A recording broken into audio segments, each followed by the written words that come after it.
오늘은 자기 십자가를 지고라는 제목으로 함께 말씀을 나눕니다. 지난 2주간 우리는 참 큰 혼란 속에 살았다 하는 생각이 듭니다. 저도 목회를 하면서 내가 목회를 하는 기간 동안 과연 이런 일이 있을 수나 있을까 하는 상상조차 못했던 일들을 우리는 경험했습니다.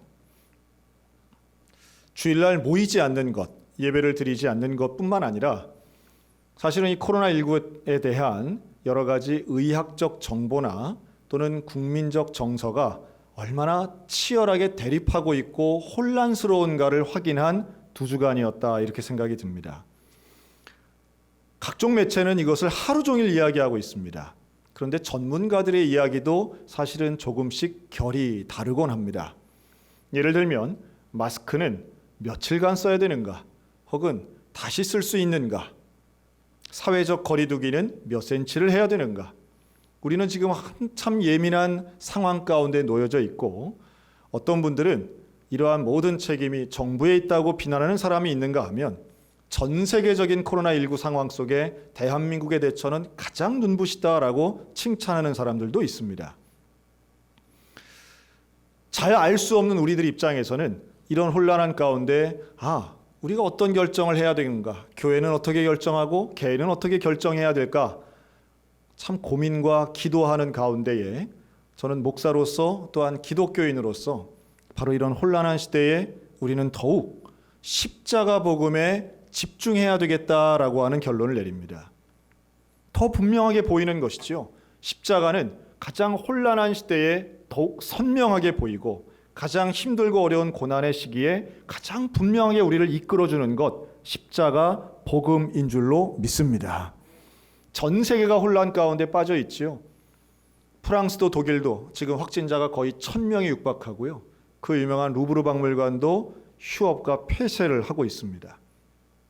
사람들이 많이 모이는 곳을 법적으로 제재하는 것, 선진국이든 또는 종교 국가건 상관없이 이루어지고 있는 현실이기도 합니다. 그럴 때 우리가 집중해야 하는 십자가 복음은 무엇인가? 우리는 과연 어떤 제자가 되고 누구를 따라야 하는가? 십자가 복음은 단언합니다. 우리 모두는 예수 그리스도를 따라야 될 줄로 믿습니다. 그 예수를 따르는 것, 우리가 교회 생활하면서 참 많이 듣는 이야기인데, 자기를 부인하고 자기의 십자가를 지고 예수를 따르는 것, 사실 이 말을 우리는 수도 없이 많이 들었습니다. 그런데 오늘 다시 한번 그 의미를 되새기며 우리의 삶의 자리에 실천하기를 소원합니다. 먼저 예수를 따르는 십자가의 복음은 자기를 부정하는 겁니다. 자기를 부인하는 거예요. 이 자기 부정, 이 의미가 무엇인가만 알고 이게 제대로만 실천되어도 우리는 참 훌륭하고 충만한 삶을 살 수 있겠다 하는 생각을 합니다. 인간은 기본적으로 이기적인 존재입니다. 인간은 늘 자기중심적으로 생각하고 자기의 이익을 위해서 결정하고 움직이는 존재입니다. 비단 인간뿐 아니라 이 땅에 있는 모든 생명체가 다 그렇다 해도 과언이 아니죠. 언제나 나중심적이고 내 생각, 내 이익, 내 입장 중심적인 것이 인간의 모습입니다. 그러니까 이번 코로나 사태에도 보면 세상에 마스크 사재기를 한다는 것 아니겠습니까? 참 사람들이 참 너무한다 하는 생각이 있습니다. 그런데 마스크 사재기가 우리나라뿐 아니라 지금 미국에서도 마스크 값이 천정부지로 오르고 있고, 전 세계적인 현상인 걸 보면 인간이 그렇구나, 자기 보호적이고 자기 이득을 취하기 위해서는 다른 사람들 어떤 공적인 이득보다는 개인의 이득, 여기에 집중하는구나. 사람은 결국 자기중심적인가 보다. 이렇게 생각하다가도 그런 방역 현장에 자원해서 뛰어들어가는 의료인들이나 또는 하루 종일 애쓰면서도 참 불평보다는 오히려 더 일하려고 하는 공무원들의 모습을 보면 또 이런 분들도 있구나, 헌신적이고 사명감 있는 분들도 있구나 하는 생각을 합니다. 우리 기독교인들 당연히 예수님이 원하시는 삶을 사는 것, 그 첫 번째 시작은 내 생각을 내려놓는 겁니다. 내 중심, 내 입장이 아닌 예수 생각, 예수 입장, 예수의 마음을 따라가는 것이 우리 제자된 십자가 복음의 사람의 시작인 줄로 믿습니다. 우리의 태도가 수시로 바뀌죠. 우리는 말로는 자기 부정한다고 하면서도 예수님 따라간다 하면서도 결국은 내 입장, 내 이익을 생각할 때가 많아요. 오늘 읽은 이 마태복음 16장에도 그 앞절에 보면 베드로와 예수님의 대화가 나옵니다. 베드로에게 예수님이 질문하시죠. 너희는 나를 뭐라고 하느냐? 그때 16절 주는 그리스도시요 살아계신 하나님의 아들이십니다. 그랬더니 예수님이 너는 바요나 시모나 내가 복이 있도다. 이를 내게 알게 하니는 혈육이 아니요 하늘에 계신 내 아버지시니라. 칭찬하신 겁니다. 이 베드로에게 칭찬하세요. 그리고 한 발짝 더 나가서 내가 너에게 천국 열쇠를 주겠다. 이렇게 말씀해요. 그리고 나서 또한 제자들에게 말씀합니다. 내가 이제 예루살렘에 가서 장로들과 대제사장과 서기관들에게 고난받고 죽임당하고 제3일에 살아나야 할 것을 이야기했더니 베드로가 무슨 말씀입니까? 항변하여 이르되 주여 그리 마옵소서 이 일이 결코 주께 미치지 아니하리다라고 말합니다. 그랬더니 23절 예수님 베드로에게 사탄아 내 뒤로 물러가라 너는 나를 넘어지게 하는 자로다 이렇게 말씀하세요. 그러니까 같은 사람에게 앞에는 칭찬하시고 그리고 사탄아 물러가라 하면서 책망하십니다. 베드로의 진심이 막 왔다 갔다 한 걸까요? 그건 아니죠. 베드로는 진심은 분명합니다. 예수님이 우리와 함께 살기를 원하시는 거죠. 하지만 여기에는 자기 입장이 들어가 있는 거예요. 자기 생각이 들어가 있는 거예요. 예수님의 입장은 지금 예루살렘에 가서 고난당하시고 십자가를 지시고 부활하심으로 인류를 구원하시는 것이 예수님 마음인데 베드로는 그 예수님 마음에 다다르지 못하고 있는 거죠. 예수님 이렇게 말씀합니다. 네가 하나님의 일을 생각하지 아니하고 도리어 사람의 일을 생각하는도다. 이 말씀을 하시고 이어서 하신 가르침이 누구든지 나를 따라오려거든 자기를 부인하고 자기 십자가를 지고 나를 따를 것이니라. 즉 자기의 일을 생각하지 않고 하나님의 일을 먼저 생각하는 것, 그것이 자기를 부인하는 것입니다. 나를 위하는 마음, 자기 생각을 내려놓는 것 쉬운 일 아닙니다. 하지만 이것이 참된 제자요 십자가를 지는 첫 번째 시작이라는 거죠. 그 모범적인 예를 예수님이 보여주십니다. 예수님은 겟세마네 동산에서 기도하시면서 이렇게 기도하시죠. 나의 원대로 마옵시고 아버지의 원대로 하옵소서. 이게 자기 부정하는 사람의 기도인 줄로 믿습니다. 내 뜻이 아닌 하나님의 뜻대로 이루어지기를 원하는 것입니다. 내가 하고 싶은 대로 하는 것이 아니라 예수님이 원하시는 대로 생각하고 예수님이 원하시는 대로 사는 것. 그게 바로 십자가를 지는 자기 부정의 시작입니다. 자, 두 번째는 자기 십자가를 지는 거예요. 그러니까 나를 부정하는 내 생각을 내려놓고 예수님의 생각을 품고 자기 십자가를 지는데 이 자기 십자가가 무엇인가? 십자가는 우리가 일찍이 고난이라고 생각합니다. 그런데 사실 고난은 모든 고난이 다 십자가냐? 그렇진 않다는 거예요. 우리가 소위 말해 내가 가난한 것이 십자가고 내가 특정한 누군가가 사람이 십자가고 어떤 직장이 십자가고 내가 해야 할 부담감이 십자가입니다. 이런 말을 우리가 쉽게 하는데요. 그런데 그러한 부담감과 그러한 생각이 십자가일 수도 있지만 아닐 수도 있습니다.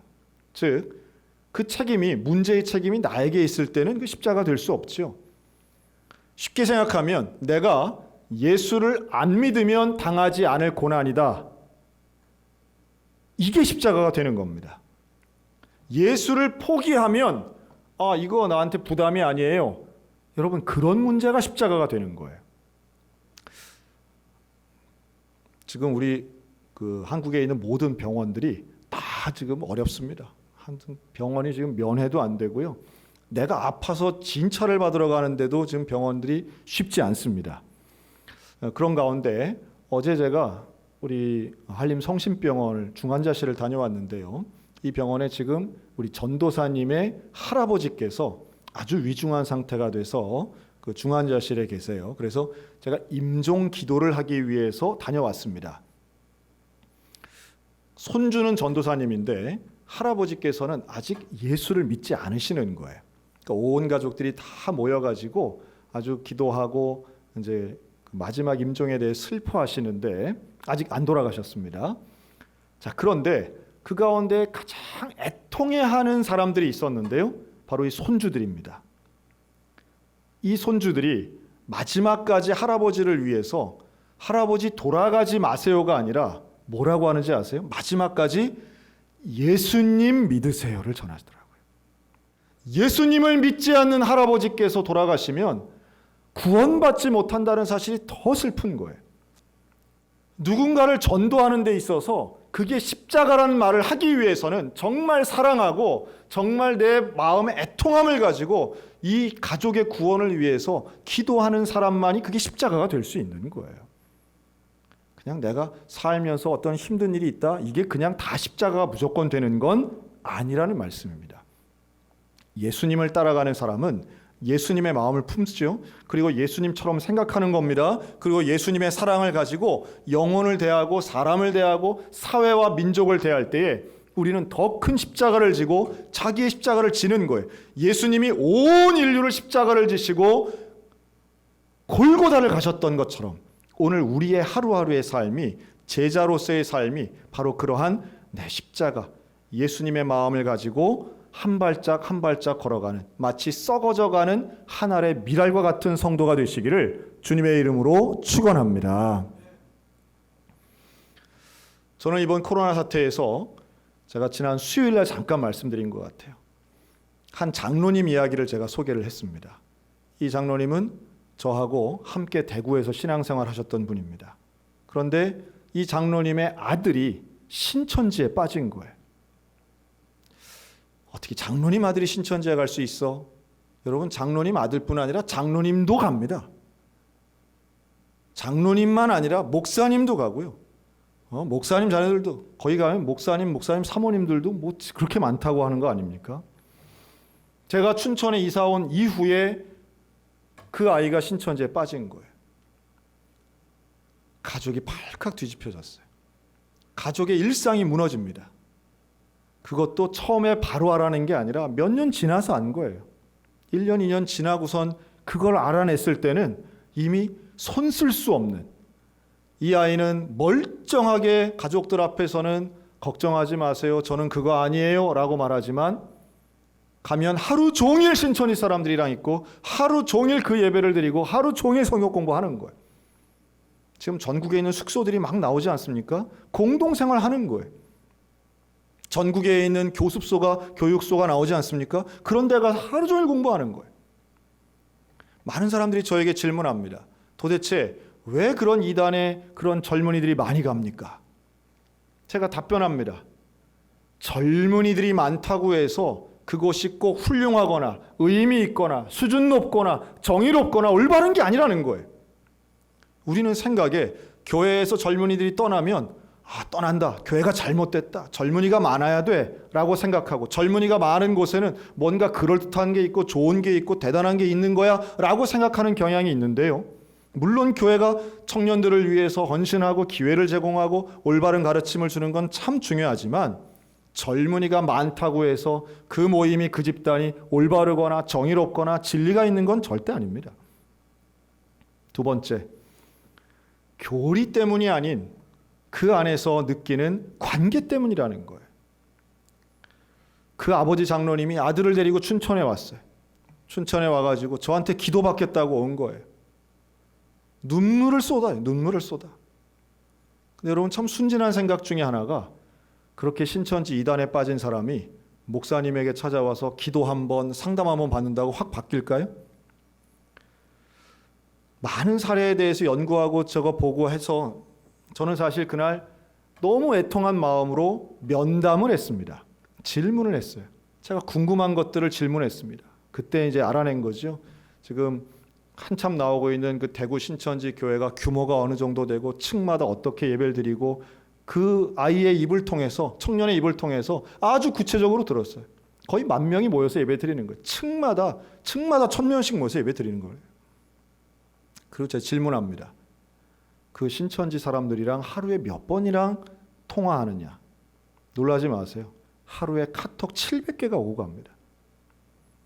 카톡 700개. 그것도 무슨 알았어, 응응 이 정도가 아니에요. 문장 700개가 오고 가는 거예요.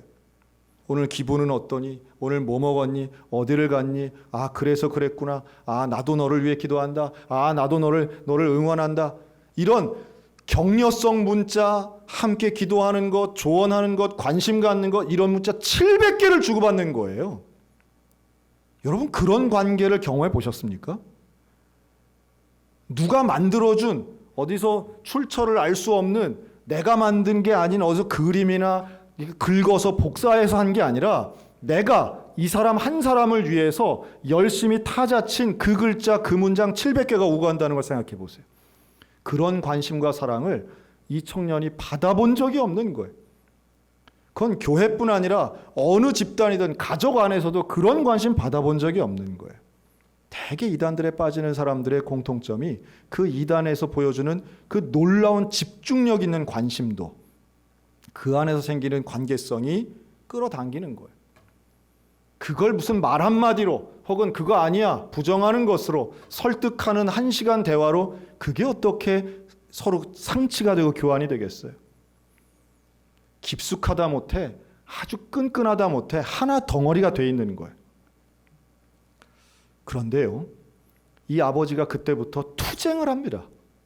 홀로 신천지를 향해 투쟁합니다. 스피커를 들고요. 여러분, 이번에 그 이만희 그 씨가 나와서 인터뷰할 때 보셨죠? 그 어떤 어머니가 계속해서 마이크에 대고 이야기하는 거. 그런 형태로 이 장로님이 신천지 교회 앞에 가서 1인 시위를 합니다. 지난 1년 반 동안 했습니다. 신천지 12개 지파 교회를 매일마다 순회하면서 돌듯이 하면서 앞에 가서 1인 시위하고요. 이 가평에 가서도 하고요. 어제 봤던 그 별장 같은 거기 가서도 한 거예요. 하고 있으면 나와서 경찰에 고발을 하고요. 나와서 핍박을 하고요. 욕을 하고요. 온갖 걸 다 들은 거예요. 이 아버지가 1년 반 동안 그러고 다녔어요. 그리고 작년 연말에 모든 일체의 직장도 끊고 휴대폰도 끊고 다 끊고 부부가 아들만 데리고선 구리에 있는 이 신천지 이단 상담 심리소와 연결해서 모든 일상을 끊고 들어간 거예요. 그게 3번째 잠적이었어요, 사실은. 첫 번째, 두 번째. 첫 번째는 이 아들이 경찰에 신고하고 고발해가지고 실패했고요. 두 번째는 탈출을 해서 실패한 거예요. 3번째 들어간 거예요. 이거 안 되면 우리는 죽는다. 목숨 걸고 들어가 있는 동안에 이 사태가 난 거예요. 그리고 이 사태는 지금 신천지 교인들 전체의 마음을 흔들고 있습니다. 뿌리 뽑지는 못했다 할지라도 분명한 건 흔들리고 있는 것만큼은 분명합니다. 그리고 이 사랑하는 아들이 결국은 지난 3개월 안에 진짜로 회심이 된 거예요. 정말로 많이 달라진 거예요. 장로님이 울면서 전화합니다. 목사님, 이제 드디어 우리 아들이 변화된 것 같아요. 정말로 이제는 변화된 것 같아요. 그리고 그 입에서 신천지에 대한, 이만희에 대한 부정적인 말을 직접 노골적으로 하는 거죠. 저는 그 과정에 대해서 보면서 포기할 수 없는 관계가 있구나 하는 것을 깨닫습니다. 이게 남 같았으면 진작에 끝낼 관계예요. 여러분, 이단에 빠진 사람하고 무슨 대화를 합니까? 여러분, 사이비하고 무슨 관계를 맺습니까? 그런데요, 가족이니까, 자식이니까 포기할 수 없었다고 봅니다. 우리도 마찬가지죠. 예수님이 우리를 포기하지 않으시는 줄로 믿습니다. 예수님은 우리를 포기하지 않으세요. 유기하지 않으세요. 버리지 않으세요. 예수님은 우리를 사랑하시기 때문에 십자가를 지신 겁니다. 그리고 그 십자가의 복음은 오늘 우리를 변화시키고 우리를 구원시키고 우리를 죄를 용서해 주시면서 놀랍도록 자녀의 권세를 주시며 우리를 회복시키신 줄로 믿습니다.